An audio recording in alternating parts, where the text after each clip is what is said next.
Bonjour et bienvenue sur la mécanique universelle. Alors aujourd'hui nous sommes le 15 septembre 2018. Je continue ma lecture du livre que Claudius Pratt a écrit en 1910 sur Socrate. Et voilà, donc je reprends, nous sommes à la partie 5.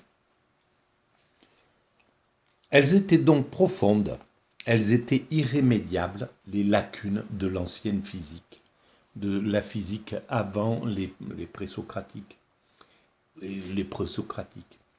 Et les progrès naturels de la réflexion suffisaient par lui-même à les faire éclater. Donc à partir du moment où les nouveaux penseurs se sont imposés, ils ont posé des questions qui remettaient en cause toutes les pensées précédentes. Bon, on ne devrait pas le voir de façon négative, c'est un peu empirique, ça se multiplie, ça s'additionne. Le passé et bien souvent ça a apporté quelque chose de positif. Voilà, l'atomisme de Démocrite, même s'il ne ressemble pas du tout aux chercheurs d'aujourd'hui, était une a servi et fait partie du matériau, des matériaux qui ont servi à ce que la physique soit ce qu'elle est. Et la physique d'aujourd'hui sera sans doute contestée dans quelques siècles, mais elle sera un des maillons de la grande réflexion sur la physique, par exemple. Et c'est valable pour la philosophie, pour toutes les créativités.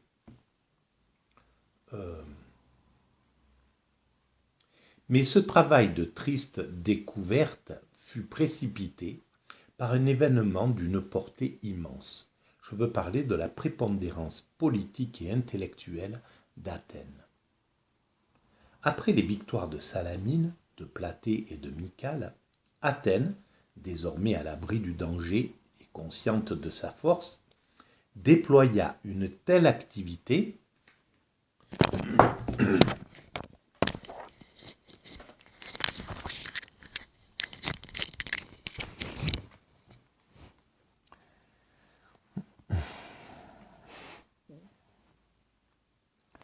qu'elle devint en quelques années le centre de la civilisation hellénique. Thémistocle fit du Pirée le port de la ville et l'entoura d'un mur haut de 19 mètres, long de 11 km et assez large pour que 2 chariots y puissent passer de front. De plus, il engagea ses concitoyens à offrir des avantages aux étrangers, particulièrement aux ouvriers qui viendraient s'établir dans la cité. Voilà, c'était une cité libérale, déjà. C'est ce qui a fait d'Athènes, c'est ce qui a donné toute la force qu'avait Athènes. Cette ouverture sur les autres, c'est ce qui fait aussi la richesse des États-Unis, c'est ce qui fait, etc. Et c'est ce qui fait la pauvreté des pays ou des cités chez les Grecs qui voulaient rester en circuit fermé et qui pensaient pouvoir se développer et améliorer leur qualité à travers quelque chose qui empêchait l'apport extérieur et le mélange. Alors, ce Thémistocle, par contre, c'était un sacré architecte. Et ces deux mesures, donc le port et l'acceptation des ouvriers étrangers, tendaient au même but, qui était de faire d'Athènes la reine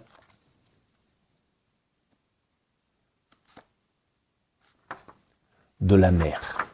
la première mesure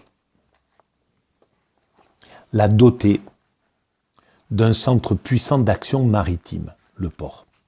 Et grâce à la seconde, elle devait trouver, dans sa population croissante, le moyen de fonder au dehors de nombreuses colonies.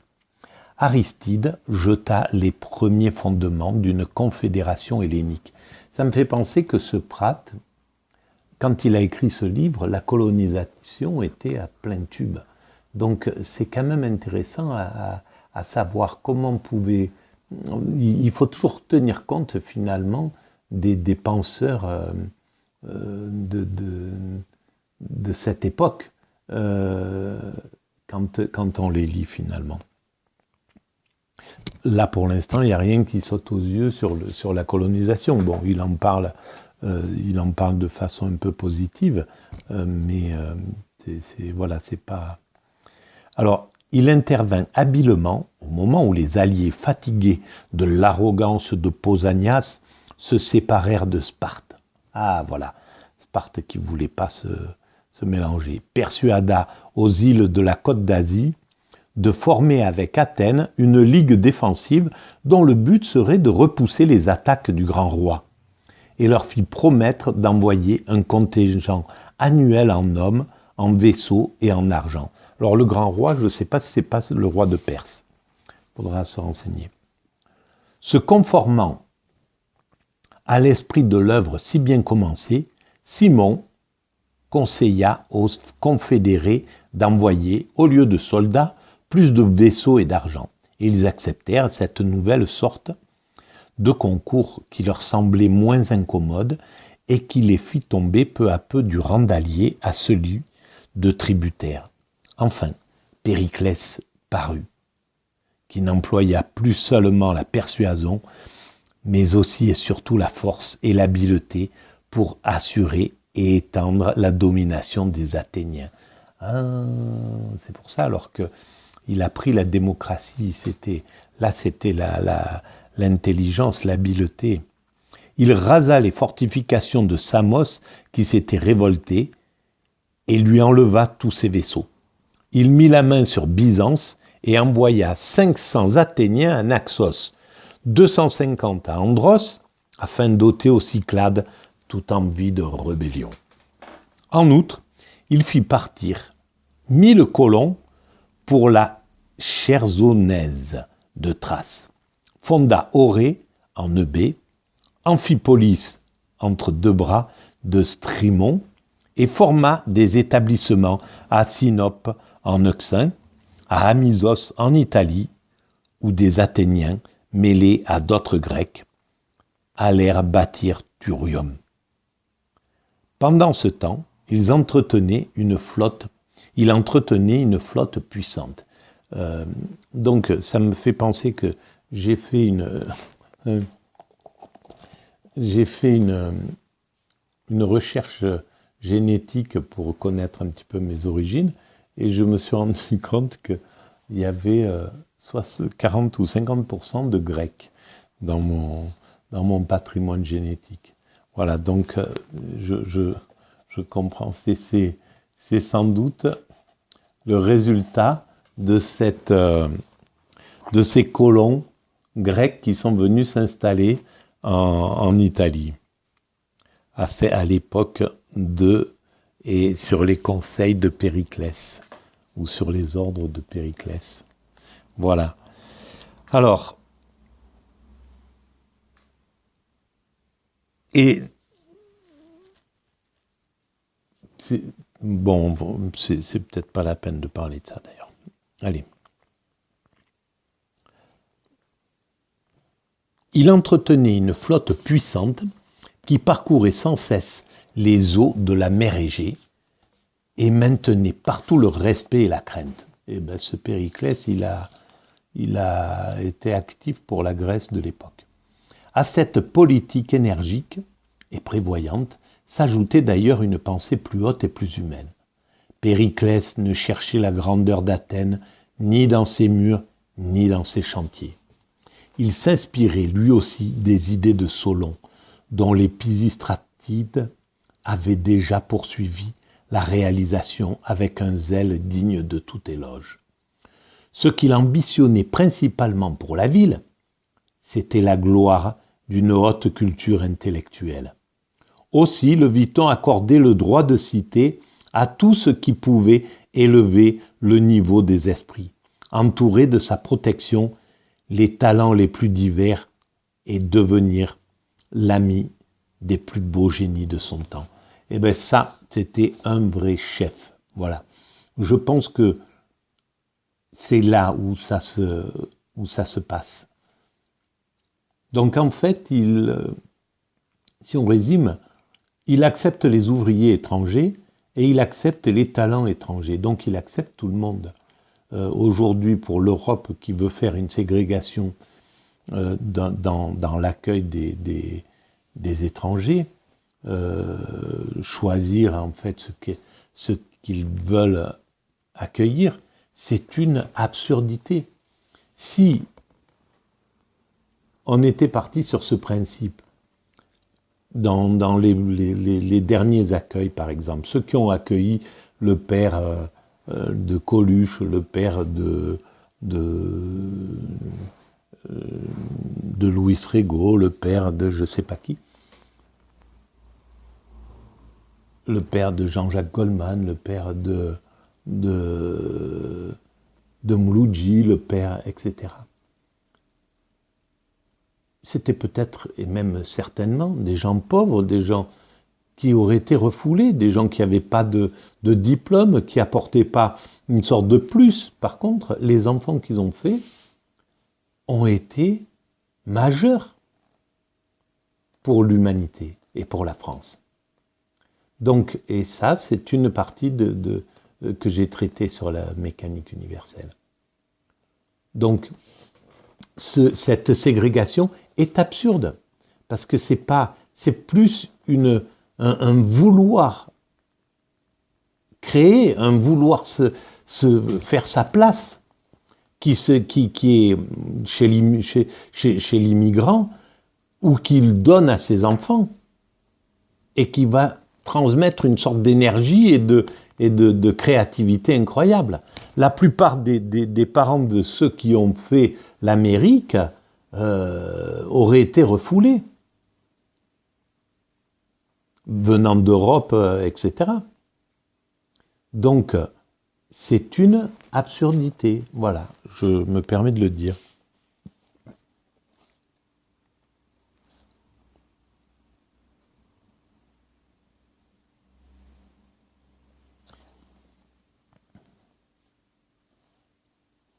Grâce à cette noble conception du pouvoir, et là, M. Piat, de l'époque, du philosophe du siècle dernier, méconnu et mésestimé peut-être, sans doute, par la société contemporaine, qui ne veut penser que n'est important que ce qui est célèbre, que ce qui a eu une certaine renommée, eh bien, c'est dommage. Parce que là, il a bien pensé. Grâce à cette noble conception du pouvoir, Athènes ne fut pas seulement la capitale des États fédérés, elle exerça aussi une sorte d'hégémonie intellectuelle sur l'Hellade entière. On y vit de tous les points de la civilisation grecque et pour s'y perfectionner et pour s'y mettre en lumière. On y vint de tous les points de la civilisation grecque. Voilà, ça c'était magnifique. C'est ce que firent par exemple Ion de Chios, un vrai Ionien qui, doué des aptitudes multiples de sa race, brilla parmi les Athéniens comme poète et comme prosateur dans l'élégie et le drame. Bon, race à cette époque-là, c'était quelque chose qui était usité. Achéos d'Érétrie, un contemporain de Sophocle et plus jeune que lui, qui, par le tour spirituel de son imagination, sut donner à la satire un chant nouveau. Aristarchos de Thégée, en Arcadie, qui se naturalisa si bien à Athènes qu'il finit par exercer, dit-on, une influence déterminante sur les usages de la scène attique, en ce qui concerne les proportions du drame. Néophon de Sicyon, qui fut assez heureux pour introduire dans la littérature dramatique des sujets nouveaux tels que la légende de Médée. Athènes devint aussi comme le rendez-vous d'une foule de penseurs et de rhéteurs. Anaxagore, le grand Anaxagore, à qui Socrate devait emprunter l'idée maîtresse de son système. Il séjourna plusieurs années. Il fut honoré de l'amitié de Périclès et n'en sortit que pour échapper à l'accusation d'athéisme que l'on avait portée contre lui. Déjà, voilà, Anaxagore, je ne connaissais pas cette amitié et cette transmission à Socrate. Donc Anaxagore, quelle puissance, voilà. Malheureusement, on a très peu d'écrits d'Anaxagore, mais c'est ce qui fait qu'on le sous-estime d'une certaine façon. Il est sans doute l'égal de Socrate et qui sait peut-être davantage.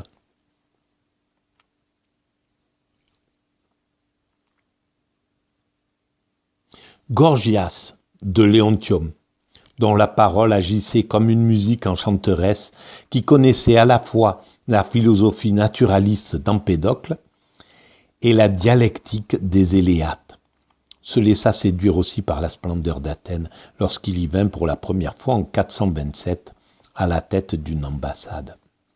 Il n'oublia plus ce qu'il avait admiré dans la brillante capitale. Il retourna dans la suite pour faire valoir son talent et acquit en Grèce une grande réputation de savoir et d'éloquence. Et oui, c'était un sophiste. C'est également la ville d'Athènes que Protagoras d'Abdère choisit comme théâtre principal de son enseignement, un autre sophiste. Après ses longues pérégrinations à travers les villes de la Grande Grèce et celles de la Sicile, et sa société y fut recherchée par Callias, Euripide et Périclès lui-même. Alors voilà, c'est là où on voit que le libéralisme de la pensée est une chose extraordinaire, parce qu'en fait, il y avait... Tout le monde pouvait s'opposer. Les pensées, c'est ce qu'on vit. On a la chance, en Occident et en France, on peut le dire, on a la chance d'être dans une démocratie libérale qui permet en fait de voir se confronter des opinions aussi opposées que des nationalistes purs et durs, des universalistes purs et durs, etc. et des gens qui sont totalement opposés. On doit remarquer quand même, parce que je critique beaucoup le gouvernement actuel, il faut remarquer que c'est le meilleur gouvernement qu'on ait. Le peuple se trompe jamais. Il choisit. C'est pour ça que le peuple existe. C'est une chose que je voudrais faire remarquer, parce qu'on traite un petit peu les gens qui parlent de peuple de populistes. Non, le peuple, il existe et c'est la majorité. C'est-à-dire que le peuple, c'est pas les 20% du Front National ou 15%, c'est pas les 20% ou les 15% de Mélenchon, c'est pas et c'est pas non plus la politique telle que les gens qui ont élu Macron désirent, mais ils ont choisi Macron parce qu'en fait, c'est le plus libéral, ils savent, le peuple est hyper intuitif, il est très intelligent, il sait que c'est le mieux pour lui, que c'est là où il souffrira le moins, qu'il y aura le moins d'autoritarisme, etc. Mais en même temps, il veut plus de sécurité. C'est pour ça qu'il donne des voix à l'extrême droite. Il veut plus de partage. C'est pour ça qu'il envoie des voix à l'extrême gauche. Voilà. Donc, ça dit quelque chose, en fait, euh, le vote. Et le peuple, c'est la majorité. C'est lui qui dit non, on ne veut pas de cette politique. Il faut que vous changez. Et c'est le peuple qui n'est pas écouté, puisque les politiques se succèdent et se ressemblent, font toujours une politique pour une minorité, c'est-à-dire la minorité des puissants, du MEDEF, etc. Et pourtant, le peuple, depuis X temps, lui dit non, on ne veut pas. Bon, puisque on vous le dit en changeant de politique. On votait à droite, on vote à gauche pour vous dire qu'on veut changer et qu'on veut plus de social. Vous nous avez pas entendu, alors on va plus voter et on met 20% ou 30% d'abstention, etc. Vous nous écoutez pas, et ben on mettra des voix aux extrêmes. Tout ça parce que finalement, une seule chose, c'est que le peuple n'est pas entendu. Si le peuple était entendu, si on tenait compte, on aurait toujours un gouvernement libéral. On n'aurait pas un gouvernement autoritaire, un gouvernement mais on aurait un gouvernement libéral qui entend son peuple et donc qui agit pour lui, qui fait plus de partage, qui s'occupe des pauvres, des nécessiteux correctement, pas des petites mesurettes, qui fait vraiment quelque chose de positif pour le bien-être au travail, pour que chacun ait un toit, pour qu'il n'y ait plus personne dans la rue, etc. Il le fait vraiment avec énergie et force. Ce n'est pas ce que font Macron, par exemple. Pourtant, il a été élu avec des principes comme cela. Voilà. Bon, on continuera, on va reprendre notre lecture dans une autre vidéo.